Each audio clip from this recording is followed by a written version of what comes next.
welcome back.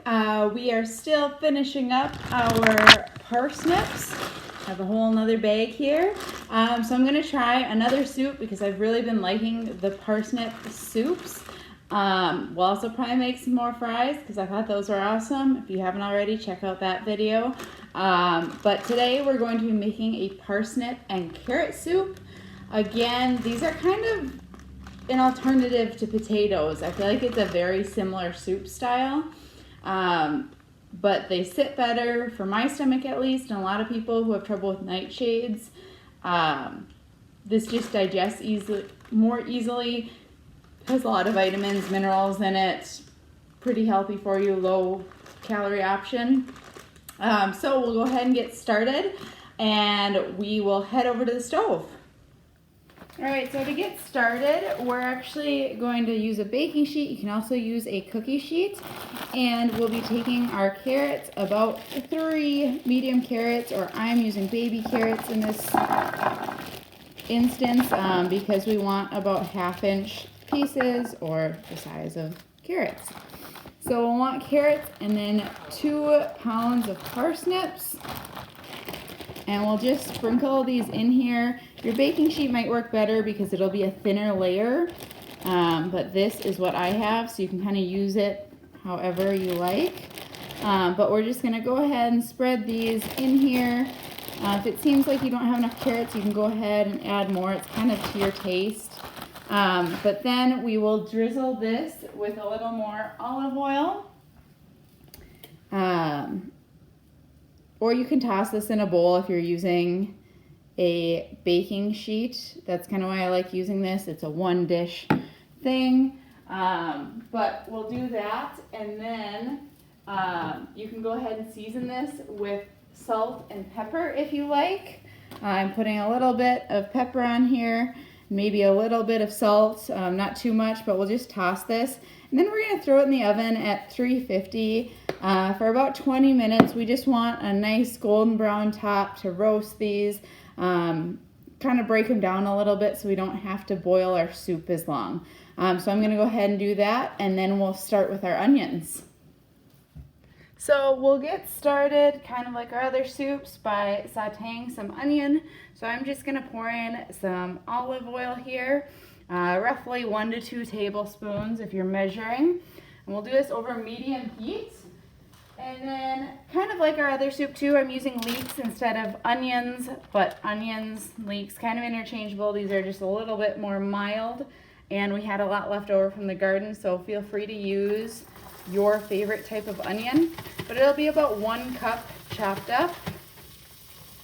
And we'll just saute these. Again, you can use a frying pan, but I like to use my stock pot or my soup pot here just because it makes fewer dishes. So we're going to saute these for roughly 8 to 10 minutes until they kind of start to brown. You'll just have to watch depending on what onions you're using, but you'll want that nice brown color. And then we'll start adding our other ingredients. All right, so we roasted our vegetables here. You can see they're lightly browned. So we're just going to add these to our pot that we've sauteed our onions in. Try not to burn yourself if you used a pan like this.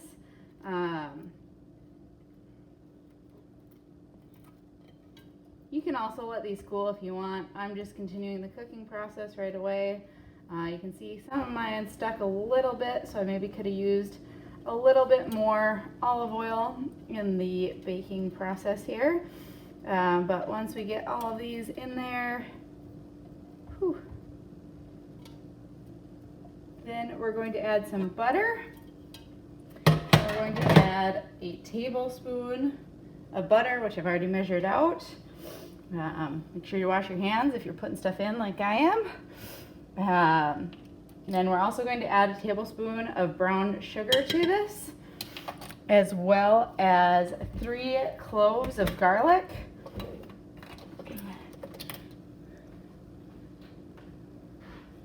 Which I'm using the minced stuff. I would chop up your garlic before you use it. Otherwise, if you wanted to, you could saute it with your onion. And if you're following along, it's a little bit late for that, but next time you could saute it with your onion. if you wanted that flavor, because we're going to blend it later. Then we will continue by adding in some ground ginger. So we're going to do 1 teaspoon of ground ginger, and I just used my 1 teaspoon, so I'm gonna have to do 2 half teaspoons of ginger here. It's a little bit like a pumpkin spice soup because we're adding in ginger here. We're also going to add in a half teaspoon of nutmeg. You could add in a half teaspoon of allspice and cardamom as well. I'm omitting that this time just to change it up a little bit, but that's if you really want the pumpkin-y spice in there. There's no cinnamon, so I shouldn't say pumpkin spice.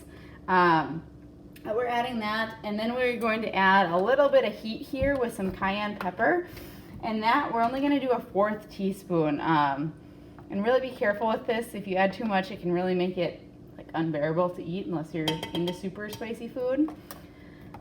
So done with our spices now. Next, we're going to add in 4 cups of water. You can also use vegetable stock or chicken stock, depending on kind of your diet preferences. If you want it to be completely vegetarian, vegan, I don't know all the rules on that, but use vegetable stock then instead.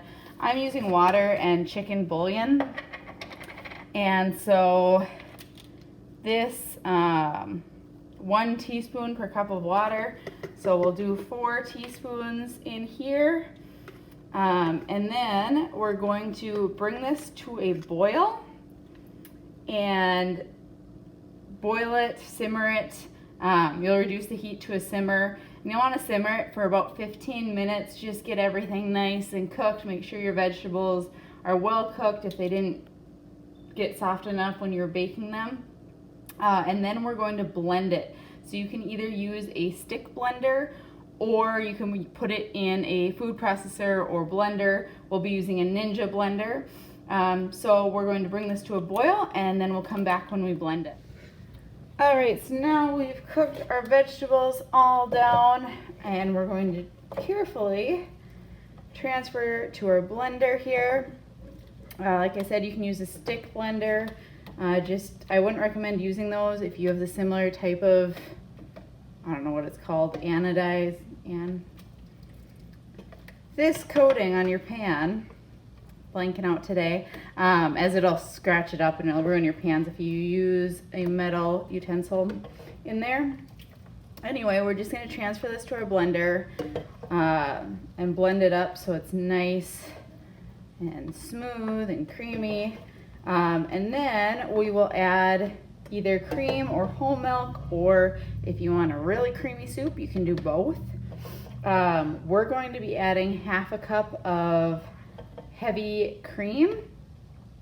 Otherwise, you can add 1/2 cup to a cup of whole milk, or like I said, if you want really creamy, you can add both and it's delicious. We don't have whole milk here right now. You could also substitute if you want more liquid in the soup. You could use just regular skim 1-2% milk. You can see I don't think I'm gonna quite get this all in one batch. I have a tiny bit left in here. So if you can't fit it, feel free to do it in 2 batches, or I recommend doing it in 2 batches. And since this is warm, we're not going to be able to seal our blender all the way. We'll see if I can squeeze it all in here. I know I just said don't do that, but hey, do as I say, not as I do, right? Anyway, we won't be able to seal our blender because it's hot. So feel free to let this cool to room temperature if you're not having this like today. Anyway, we're going to go ahead, put this on. Let's see how we can go here. Oh yeah, plenty of space, right? So we'll put this on our blender here. I have a washcloth. I'm gonna leave this part open because otherwise it will blow the top off the blender, which I've done, and it's a mess. So we'll go ahead and blend this now.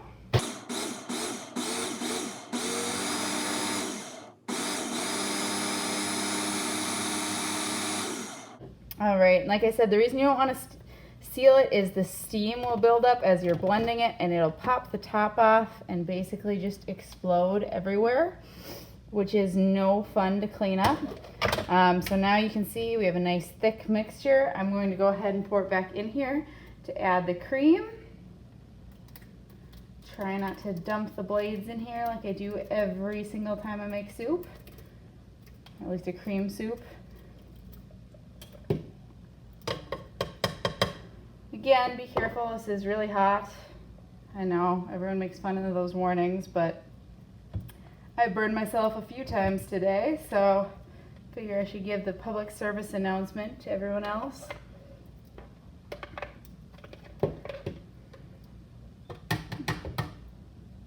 Alright, so once we have this in our dish here, I'm going to go grab the heavy cream, and as I mentioned, we're going to be using half a cup. My cups all seem to be dirty, so I'll be using 2 4th cup ones if you're wondering why I do 2 different cups in there. And once you do that, we'll just gently fold this in. This would also be the time to add milk if you're adding that in addition or instead, but we'll just mix this in. It doesn't need to be fast or anything. In fact, I don't think you'd want whipped cream. And I don't have this burner on anymore. We don't want to curdle the cream or really cook it. We're just mixing it in. It's going to be warm. And you can serve this immediately, or you can store it just fine and microwave it. The cream doesn't go bad. So I'll try and give you a view of our soup here. Nice, thick, creamy, hearty parsnip and carrot soup. Some garnish, again, you could use chives or some more of the leek or some chili powder on top if you want a little kick, or paprika. Or you could even do a dollop of sour cream on top. I hope you enjoyed this. If you want a full printable recipe, head over to the blog at thriftism.blogspot.com. Also, think about leaving us a thumbs up and subscribe if you haven't already. Thank you so much for joining me, and have a wonderful day.